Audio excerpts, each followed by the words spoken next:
Hey guys, Dylan from Noble Records coming at you with another video. If you're watching this video, it's probably because you're new to the hobby, a little fresh, and it's all right. You know, I know it's a daunting world to jump into, but I'm here to walk you through it and give you some tips. I've been collecting for 25 years now. I started when I was 10 years old. You can do the math there. But there's so many things I wish I knew when I was young. And so I just sat down this morning and tried to think of, if I really had to go back, what would I tell myself? So these are the tips and tricks that I thought I would bring to you. Before we get started, if you haven't already, hit that subscribe button. On this channel, we're always recommending new records. We buy collections. I try to give as many tips as I possibly can to just keep everybody well informed.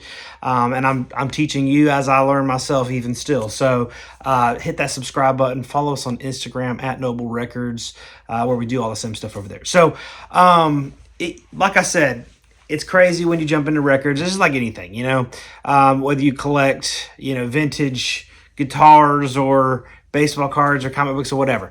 Really, there's a lot to learn, and you jump in, and it's a really exciting thing to jump into because, you're just grabbing whatever you can get, but through the years, throughout that process, you're going to make mistakes, and that's unavoidable. There's nothing you can do about it. But these are some things I think that I could tell you to keep it fun. First of all is buy what you like. I talk about this all the time. You jump in and you hear all these people on YouTube or whatever tell you, these are the ones you need. These are the records you need. This is, you got to have blah, blah, blah, this, that. And I remember when I was getting into, I had different phases of collecting. When I was 10 years old, there was internet, but there was no YouTube, there was no videos. And so I just bought what I liked. And I don't think I've ever been as excited about records as I was when I was 10 years old, 12 years old. And so there was no pressure from the outside world. Nobody was telling me what to buy. And that was a lot of fun. I remember specifically when I was maybe 20, there was a record I really wanted and couldn't find it anywhere. I just picked some random records. I like to show records on my videos, and this is it. This is a Super Unknown Soundgarden. This is one of my favorite records of all time. I jumped on eBay. I saw it at the time. This is an original first press. These came on a few different colors. This is the Coke Bottle Clear original first press, and I saw this on eBay, and it was $75. And I was like, dang, that's a lot of money, but I'm gonna pull the trigger. And now, obviously, these are not $75. This is, I don't know, they're like $300 now, something like that. But this is a great record. You got to go to what you like, you know what I mean? You can't let other people tell you what what you should like. Number 2 on the list, this is just a list that I made, is Ignore the Snobs. So this is James Taylor. You see this record all over the place, Sweet Baby James. I loved this since I was a child. When I was probably in my mid-20s, I was working for a glass manufacturer. It was like a grueling, very hot job. And one of my coworkers, he kind of acted like he was a music snob and he knew more than everybody else and all this stuff. But a lot of those guys that act that way, they're just kind of hiding behind this facade they've created. They really don't know that much. Anybody that knows a whole lot doesn't act like they know a lot. Trust me. But anyways, he was like, he would always mock James Taylor and talk bad about James Taylor. And he asked me, do you like James Taylor? And I was like, I kind of like James Taylor. And then he just like scoffed at me. He's like, no real music fan will like James Taylor. And I'm like, oh God, And so it made me stop listening to James Taylor, which is crazy. Sure, it's mainstream, all that stuff. But James Taylor is a fantastic songwriter, wrote some of the greatest songs of all time. So I, obviously, a few years later, I realized that he was just an idiot, and I ended up trying to find the cleanest copies I can of all these records. This is the cleanest one I've ever seen. It's got the stickers and everything. But you can't listen to other people. You like what you like. If a music moves you, it is not bad music. That's my theory. If you like it, I don't care if it's the Beatles or Lil Pop Smoke or whatever new records that you guys listen to. You like what you like, you know what I mean? Number 3 is upgrade your gear when you can. So usually when you get in to record collecting, you'll have like a really budget turntable. Maybe your parents or loved one or something bought you one for Christmas, and it's a cheapie, you know what I mean? With gear, you get what you pay for. That doesn't mean you need to go. You can go absolutely nuts with gear. And I would probably, you know, again, buy what you like. If you want to go nuts with gear, go nuts with it. But you can really get a really decent setup for a few $100s. You know, I would recommend getting an Audio-Technica LP120. Those are great. Get some speakers to go along with it, and that's an upgrade that you could stay at that level for a while. But when you're in that suitcase turntable mode, you're not going to get the sound quality out of records that you could. And it's at that point, you're not really doing it for sound quality. That's more for just the nostalgia, the feel, which is part of it, no doubt. But if you want to get take full advantage of records and listening to records and the whole experience, I really feel like you got to get a decent setup. You don't have to go nuts with it like some people do. You can spend hundreds of thousands, even millions of dollars on your audio gear if you want to. You really can. But for now, I would say just getting like an intermediate turntable that is good quality so you don't get frustrated and say, well, this is not even worth it, doesn't sound good. Also, those lower level turntables sometimes can damage your records if you listen to them for a prolonged period of time. So you just got to, I would recommend, it's not something that you got to run out to the store right now and buy a new one, but be thinking about it, because if you want to get the full experience out of your records, you really got to have some decent gear. Like I said, Audio-Technica LP120 is a great turntable. I talk about that one, but there's a lot at that level that you could get. That's just the one that I actually have one myself. My son uses it. I don't let him use my big boy turntable, but you know, he's 10 years old. He knows all the control. He really loves it. So all right, next one is the best record is the one you just found. I cannot express this enough. You know, we're always looking for, and I know this is like a psychological issue for me, probably, but there's all these records that I want so bad, and I think about it and think about it and think about it, and then sometimes I'll eventually get them, you know what I mean? And so, but the record that you really get the most enjoyment out of, you get that record, you file it away, you maybe don't listen to it for a while, and then after a while you come back to it, but that's the most enjoyment you're going to get out of a record, is the one you just found. This is an example of that. It's called My Solid Ground. It's an incredible record from Germany. I've been wanting this record for years and years. I've been looking for it, asking around, couldn't find it. Finally got this one, and I've been listening to it like crazy. But that's the most enjoyment you really get out of a record, is the one that you just found. So when you get those records, you know, don't automatically throw this on the shelf and say, all right, now I'm looking for this one. Enjoy the record you just found, because that's the one that you're going to get the most enjoyment out of. Next is clean your records. You know, some records don't really need it. Some records do really need it. You ask some audiophiles, they say clean every record before you listen to it. I'm not on that camp. I just kind of eyeball it. If it needs a cleaning, clean it. If it don't. There's lots of videos on YouTube about how to clean records. I'm not an expert on that. I just bought a record cleaning machine and I use that, and that's just what I do. If you know there's a spin clean, I would recommend. That's a really good entry level record cleaner that's not too expensive, not going to break the bank, and it does a really good job. It's kind of a hand manual one, and you can go up to record cleaners that are $8,000. It just depends on how much you want to put into it, but cleaning records is essential. It's good for your turntable, your needle. It's good for all that stuff. And it's also good for the preservation of the record, your listening experience, all that stuff. So I hate to even admit this. I never cleaned records.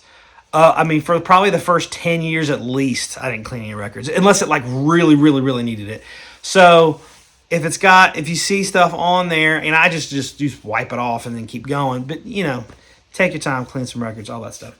Next point is quality over quantity. I talk about this a lot as well. You know, early on, a lot of people, and again, everything boils down to buy what you like. If you like quantity, that's great to do it. But for me, you know, you get in and you buy a bunch of stuff, and then you listen to it and you run out of space and you start to purge things. And every collector goes through this cycle. So I try to keep that in mind when I'm buying things now. Am I going to have to purge this later? For an example, this is a record. I've talked about this all the time. This is maybe one of my favorite records in my whole collection, Farm. It's an obscure hard rock record. It's incredible, but I looked for it for many, many, many years. I had a chance to get one a few years ago. I bought it and had to sell some things to cover it. You know, I needed to, I couldn't responsibly spend that kind of money on a record without making some room. So I think I sold like 100 records out of my collection to get that one, and I would rather have that one because I'm going to enjoy it more. There's so many records that kind of accumulated in my collection that I wasn't listening to, so that is something that I do all the time. That's what I'm actually doing it right now, going through and purging a bunch of stuff. I found kind of a honey hole situation to where I'm getting a lot of records from a friend that I wouldn't normally be able to get, and I've been purging a lot of things out of my collection to kind of help fund that. So you always have to think, am I going to have to purchase stuff later?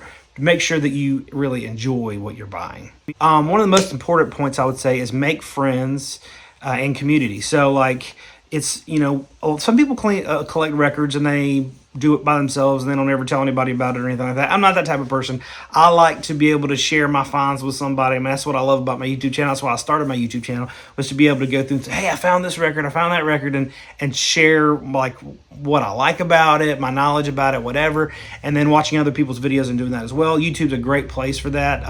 Like I said, that's where I started out, just commenting on other people's videos, and once I got like a little bit of a, people, you know, I was a regular commenter, people knew who I was, they'd comment back, and then we kind of get this rapport going. It's a great way to make friends, and then when you make good friends online or in person, that's a great way to trade records. Like, most of my best records I have is because I traded with a friend or bought one from a friend or whatever.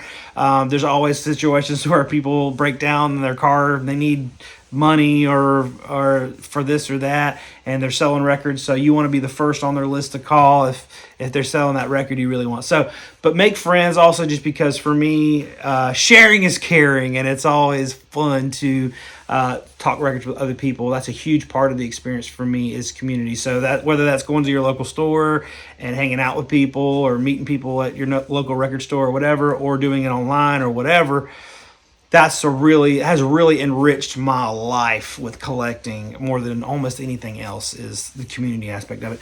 The next one is be adventurous. You know, I've always been one to pick up a record if the cover looked good. I will always say go for it. Sometimes if the cover looks bad, the record's good. If the cover looks great, the album's bad. You never know. But like, for instance, here's one. It's called The Sacred Mushroom. I remember when first time I saw this record, I picked it, and I picked it up and I said, that has got to be killer. And I bought it, and it just completely blew my mind. I was like really looking for Psych at the time. This is obviously Psych.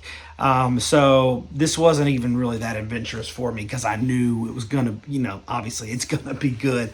This is another one. I just got this, but I heard about it a while ago. This is called Cosmic Debris, with the famous Sean Phillips on it. But it is crazy, out of this world space rock. It's incredible. But this is a record most people never heard of. But you got to get adventurous sometimes. Think outside the box. That's what I really like about collecting records. So some of my favorite things I've ever found is because I've just gotten adventurous with it. Next, man, I cannot stress this enough. Be patient with the reissues, okay? Don't go out. So here's what I mean. This record is great. This is a tone poet of Grant Green, Nigeria. This came out, I don't know, 2019, 2020, something like that. And it's a great release. But these tone poet reissues are fantastic, incredible records. Some of them are issued for the first time on Tone Poet. Some of them are reissues, but really good high quality reissues. And some of them have just shot up in price. Like this one was on Discogs over $100. And I'm like, what the heck? That's crazy for a record that was just released. They're gonna reissue it. Chill, you know? And so I'd have people trade them in, and I'd put them on the wall for $100, and people buy them. I'm like, crazy want these records. And then they reissued it. Now they're in almost every shop for $40. You know what I mean? So you got to be patient with stuff. With first pressings, like original stuff, they're not making any more of them. So go nuts.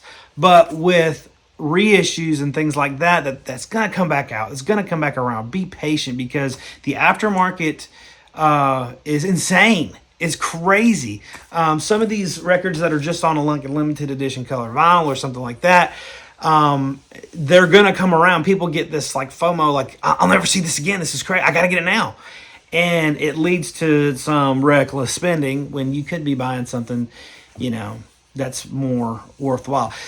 Like I said, with first pressings, they're not making any more of them. So you're not gonna, I don't think you're gonna get in too much trouble there. But with reissues like this one, you know, a year ago, if you spent $100 on it, you lost $60 because now you can go to a store and get one for 40. You know what I mean? So you got to be. I mean, you do what you want, but if I advice to a lot of people, it's not like you're never going to see it again.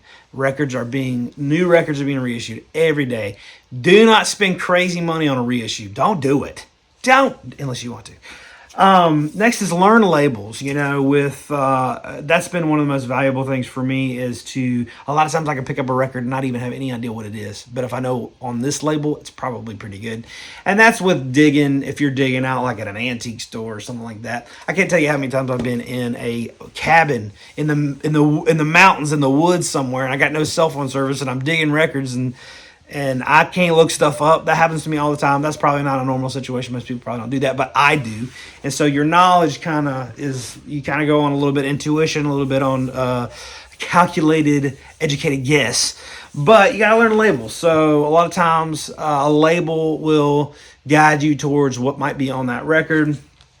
Obviously hard rock, psych, you have the Vertigo label. Anything on that label pretty much is killer.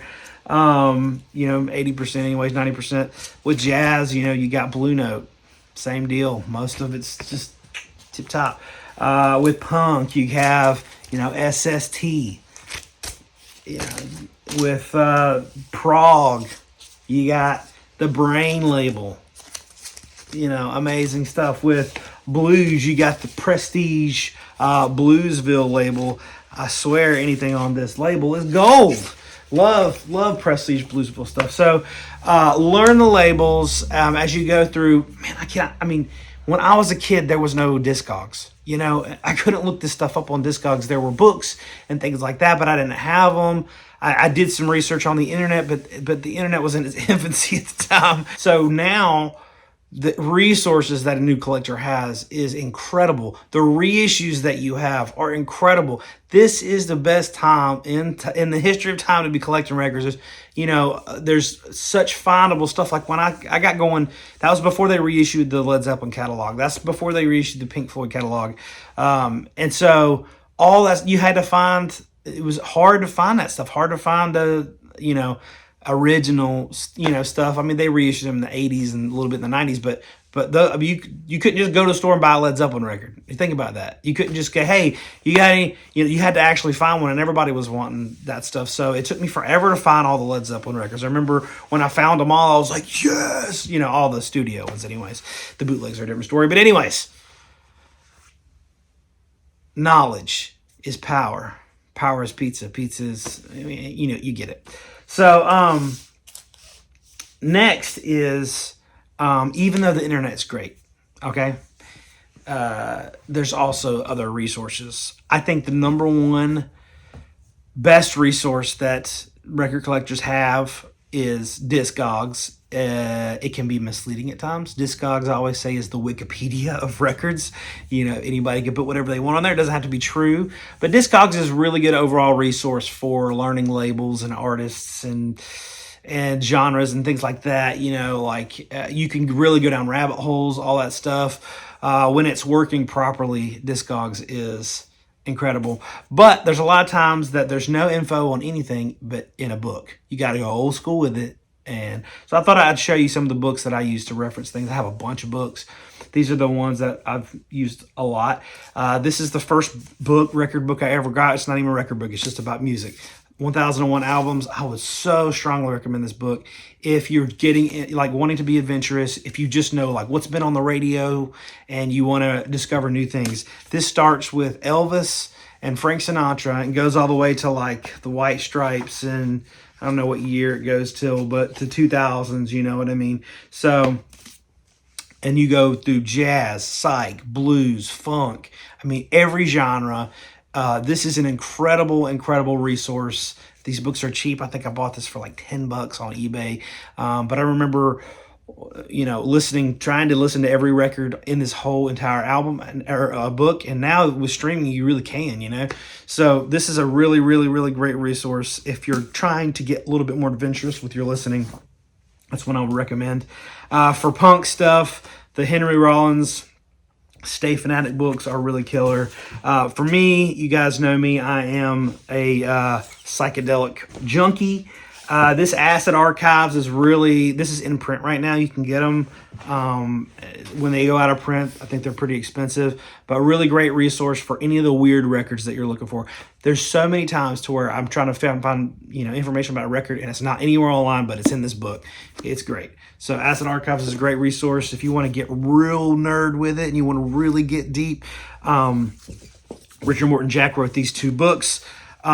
Endless Trip is the U.S. Look how thick that is. It's just like an encyclopedia of obscure psychedelic records. And this is only U.S., so only stuff that was in the United States. And then there's another counterpart to it. It's Galactic Ramble, which this is all stuff from the U.K. Those are just the kind of the books I use, but there's tons of different books. I have tons, but those are the ones I probably use the most. But look for knowledge in all the right places. Kind of look for any information you can. Like I said, knowledge is power. Last and most important part is enjoy it. Okay? I said this in a recent video and a lot of people seem to like it. This is very true. Nobody cares about your collection but you. Okay? I have all these records back here that I love with all my heart, but when it boils down to it, I'm the only one who really cares about my collection. I'm the only one who really knows what's in there. A lot of people, they want to show off. No one gives a crap, okay? No one cares what you have. They only care what they have. So record collecting, especially online, there's a lot of showing off. I'm the world's worst. I show off all the time.